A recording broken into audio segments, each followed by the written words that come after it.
quindi ci siamo un po', spingiamo, freniamo, facciamo un po' di tutto.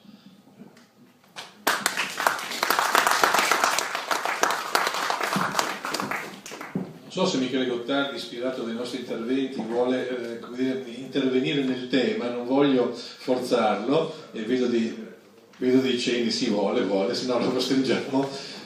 Come faccio queste ultime occasioni per apparire in pubblico, per dire la vita privata.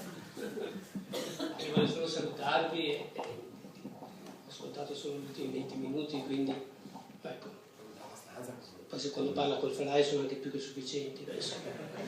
No, io applaudo, anzi quando proprio in borderline mi è stato chiesto di trovare un buco, era proprio veramente l'ultimo possibile in questi ultimi giorni di programmazione di dicembre dell'anno, ho detto anche, ma come? In questa che è la patria della cultura consacrata, addirittura un ebook, invece sì, perché è esattamente quello che dice, uno non esclude l'altro, questo è quello che dobbiamo capire, uno non esclude l'altro, ci saranno spazi, noi non potremo rinunciare, la nostra generazione non rinuncerà mai alla carta, al fruscio, all'odore. Abbiamo appena pubblicato gli atti di un convegno di 750 pagine, figurate se rinniamo sull'ebook con 750 pagine, però questi agili volumetti, questi sì possono trovare spazio.